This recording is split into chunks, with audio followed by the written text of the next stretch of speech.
This episode's going to be pretty exciting because I'm going to have Tony at AE Race. I'll try to put the link on the screen to his social media and website, but essentially they make wiring harnesses for race cars and do tuning and engine calibration. So I'm going to have him remote in, and he's very familiar and adept with the Link ECUs.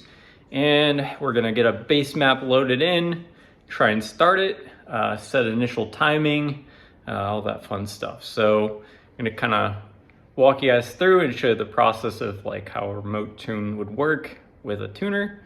And yeah, should be a pretty fun episode, and hopefully we'll get this thing driving today. All right, don't mind the top of the engine here. I had to actually put something in between the coil pack and the plug so I can run my timing light attached to this and just somehow barely squeeze in there to look at the initial timing when we set it for the ECU. But as you can see, everything's put together and complete. We have the air to water intercooler.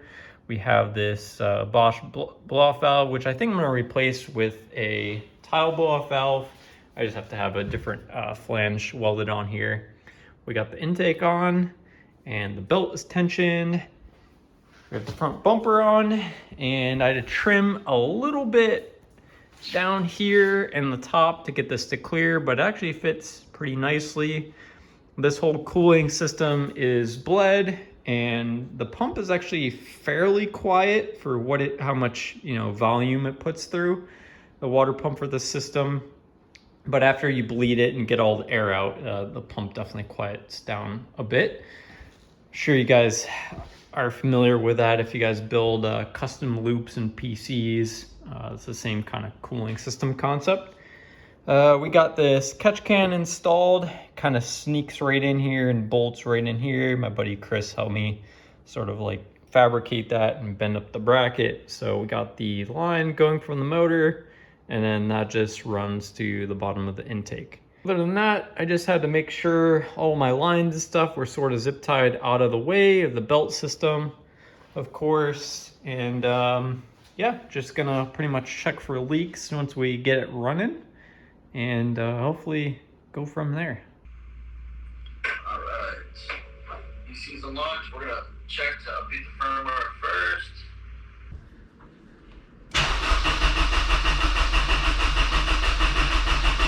Mike, yeah, we're only seeing trigger. It's saying trigger one signal, but I'm still not getting RPM. Huh. Oh, you know what? Crap. Yeah, it's this guy back here, because I was just messing with the valve cover. Let me check the other side. Yeah, I just replaced this connector too, so. Alright, should be good there. Yeah, I mean, the crank stuff I never touched, so should be good. Okay. There we go.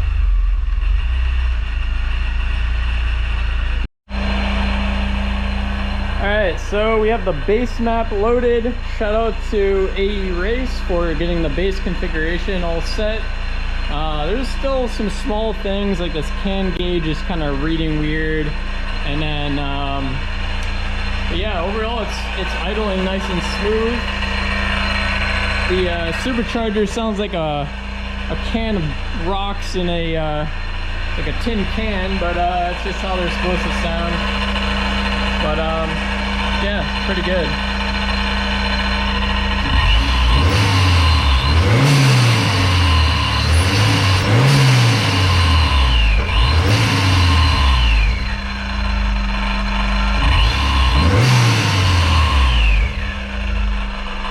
Yeah, we're all up and running, and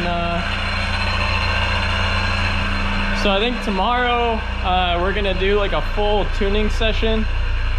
So probably do some street driving and kind of just go from there. Sorry if this video is kind of all over the place, but I went for a first drive with the base map just to get some logging data for the remote tuner that we have. And one thing we noticed was the IATs or intake temps were extremely high. And that's a common problem with AP1 S2000s because the intake temp sensor stock is right there. And all the heat from the motor, and because the manifold is aluminum, all that heat extracts away from the motor into this, and it gets extremely hot, and it doesn't really represent the actual intake temps coming into the motor. So we decided to ditch that, and also that stock sensor is pretty slow to react. I think it takes like 15 seconds to notice temperature changes. So what I did was, there's actually a port in the back of this aftercooler. Put a GM intake temp sensor in there, kind of like that's in the Tahoes, Corvettes, pretty much every GM vehicle from like 98 to 2005-ish. And they got a pigtail for it, and basically I cut off the connector for that, ran it across, and we have that hooked up. And all I have to do in the Link ECU is tell it which new intake temp sensor I'm using, and I should be getting a much better representation of actual intake temps. So I was reading about like 150, 160 degrees, which was way off. I put a heat gun right to the front of this, which obviously runs water through it, and it was about like 110 degrees. So huge temperature difference, and it was probably pulling a bunch of timing and doing weird stuff with the fueling calculation, because it uses manifold pressure and the temp sensor to calculate the speed density or air density. So it really needs an accurate reading of those two things combined. So I think I'm gonna try to get some GoPro footage with my handy dandy GoPro set up with a hat once we're actually making some power. But this base map had like 0 degrees of timing and boost, and felt kind of slow, so I didn't really want to record much while we're trying to figure things out still. All right, we're gonna go on a quick drive. This is just a cruise to get some of the fueling stuff dialed in here. So yeah, it's been an interesting ride so far. I had an issue with my CAN gauge. I'm getting it sent in for service because I can't actually connect to the Wi-Fi on the gauge to get it configured. So they're gonna take a look at that, and then just been a lot of back and forth with the tuner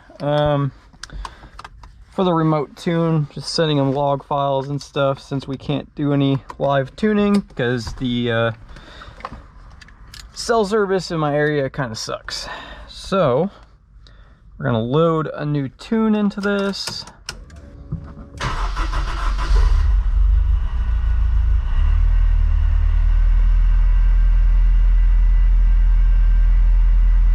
Definitely need to get some cold start data too, although the cold start is fairly decent, but I think it could probably use a little bit of refinement. So I'm gonna send this also to the tuner.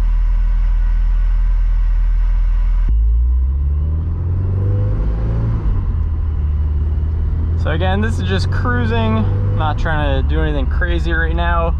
We still have like no timing set once it actually gets into boost. I think it's set to like 5 degrees once it actually sees positive pressure. So kind of feels pretty doggy right now if you try to get into it, but we're just again trying to dial in the cruise, and then I think the next run we'll probably do a couple wide open pulls. So let's get some more cruising data for us, kind of show you guys what the car is like with the Link ECU, and just kind of a base map, and car feels pretty good. Obviously can't really feel much effect of the Supercharger because it's really not building any boost at lower RPM, but just want to showcase that the car pretty much drives like factory still.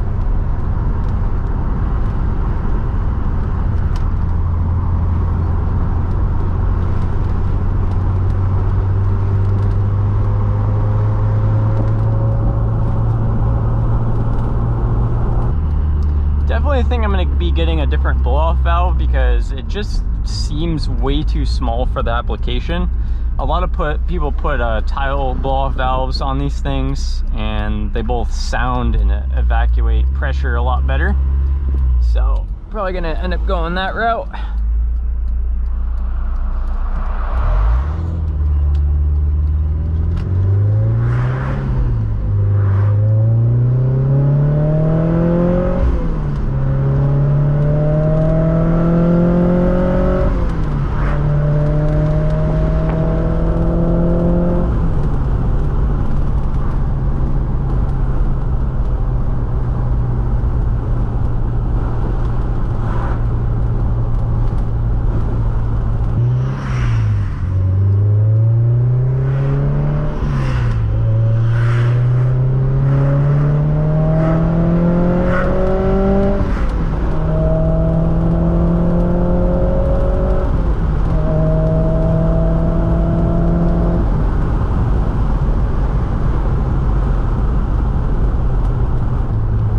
Definitely picked up a bunch of low-end torque so far, from what I can tell. Again, I haven't really hit boost yet. If you look down here, there's the map sensor only hits like 100 kPa, which is that threshold where you're just getting above your ambient air pressure. So we'll see what it's like actually in boost, but it should be pretty fun. Fun fact, I was actually looking at this lot right here, and I would have had to do a whole bunch of rework to that lot to make sure, because there was a wash running right through the middle of it. So during flooding season, that would have not worked out, and I would have had to move a bunch of dirt. So, oh well, actually live right down the street, so it kind of worked out.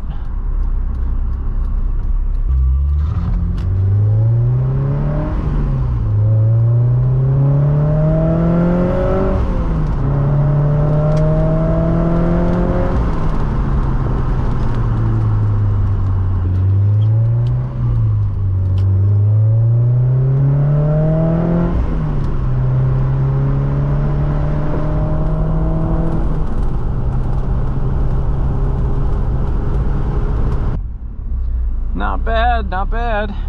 Feels really good.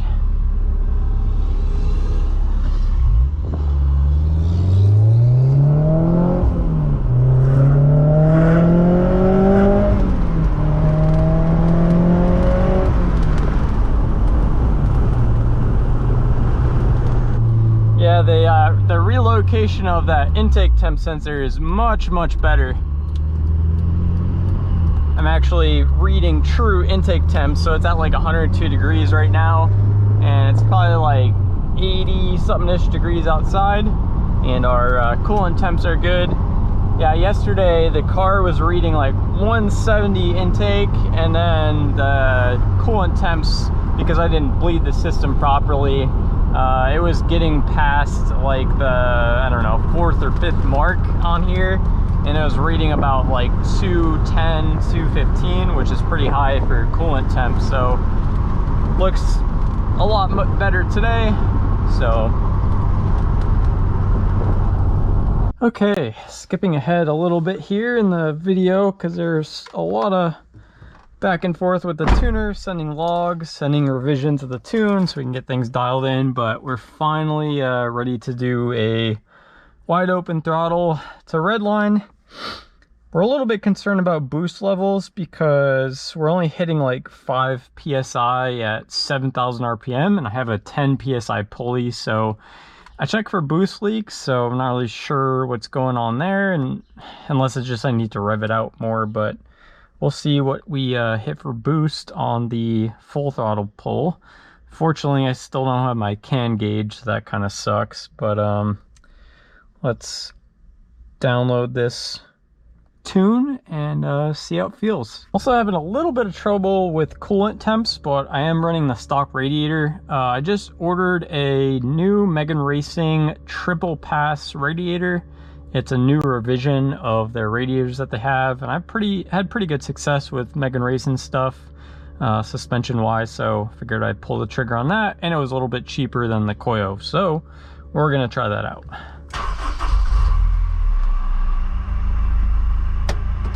But let's go for a quick little drive here. All right, gonna do a full pull here. Try third gear.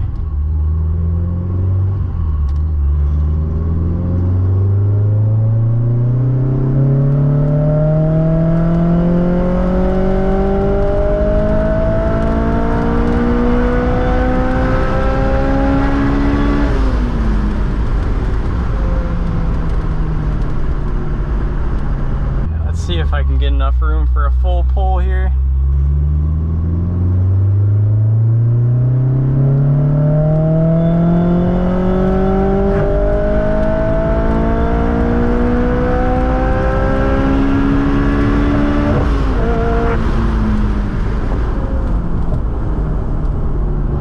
So I think right now the tuner is just trying to get fueling dialed in, because it doesn't feel that quick yet, even though it's making a decent amount of boost from what I can see.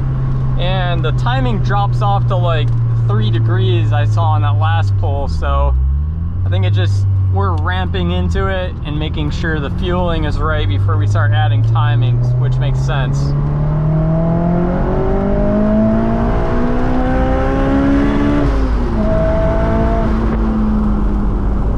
So the tuner finally added some timing to the car after we got all the fueling dialed in. So I just want to show you guys what this is like with some actual power in it.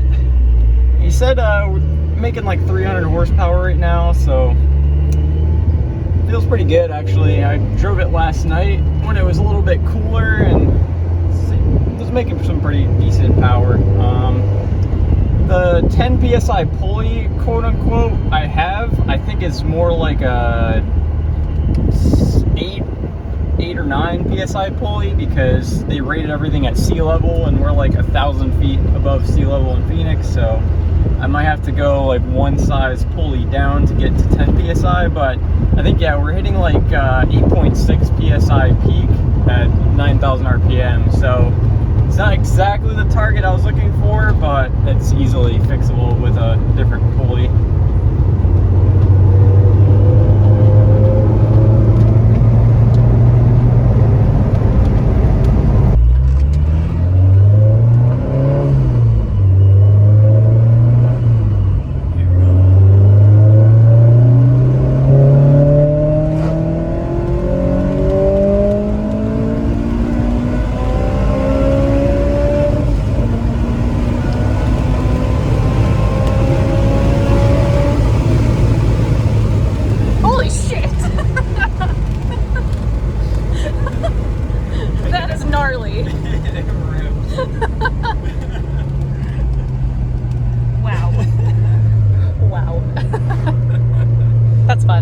That's pretty good for 300 horsepower. This little car, it's so dramatic because it just like keeps climbing and climbing. That's funny. I'll try second.